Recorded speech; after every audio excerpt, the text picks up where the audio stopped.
En esta oportunidad hablaremos de la teoría de la reproducción y la resistencia desde la perspectiva de Henry Giroux. Para iniciar, es clave saber que este pedagogo norteamericano, desde su pedagogía crítica, sostiene que la enseñanza no es un proceso neutral ni descontextualizado, y de hecho tampoco debería pretender serlo. Es así que la enseñanza debe buscar que los estudiantes piensen de manera crítica, a cuestionarse la realidad vivida y lo aprendido en clase, pues los conocimientos impartidos desde las instituciones, al fin y al cabo, son relacionados por personas que no pueden escapar de su contexto sociopolítico, con sus sesgos y sus opiniones.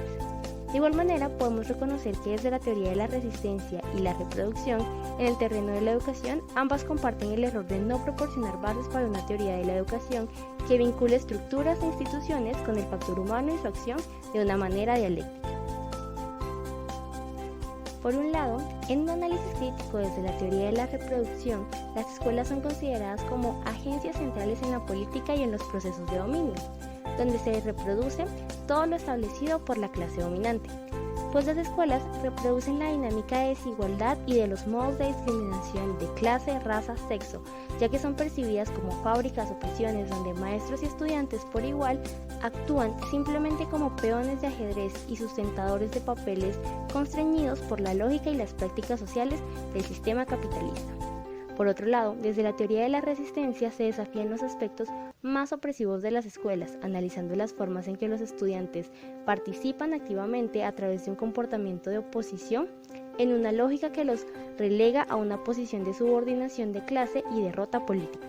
Sin embargo, una de las suposiciones más críticas de la teoría de la resistencia es que no han puesto suficiente atención al hecho de cómo la dominación llega hasta la estructura de la personalidad, lo cual deja sin contemplar la transformación histórica de las necesidades humanas.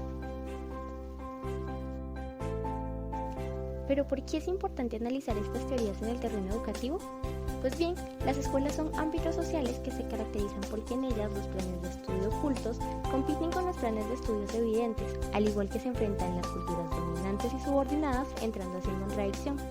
Por ejemplo, las escuelas a veces respaldan una noción de educación liberal que está en contradicción directa con la exigencia de la sociedad dominante de que las formas de educación sean especializadas, instrumentales y normadas por la lógica del mercado.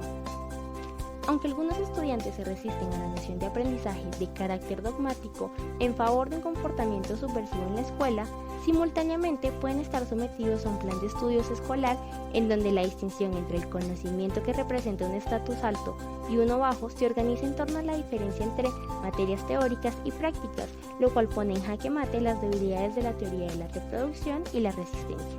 Pues es necesario que vayan más allá de asumir las escuelas como reproductoras en el sentido cultural que funcionan en parte para distribuir y legitimar las formas de conocimientos, valores y estilos que constituyen la cultura dominante.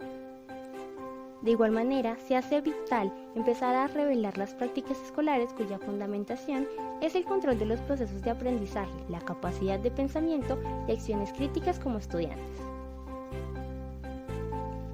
Es así que para Giroux, la teoría de la resistencia debe situarse en una perspectiva que tome la noción de emancipación donde la naturaleza y su significado de un acto de resistencia debe definirse por el grado en que contiene posibilidades de un compromiso con la emancipación de la sensibilidad, la imaginación y la razón en todas las esferas de la subjetividad y de la objetividad. En el sentido más general, la resistencia debe fundarse en una sistematización teórica que proporcione un nuevo marco de referencia para el estudio de las escuelas como ámbitos sociales que estructuren la experiencia de los grupos subordinados.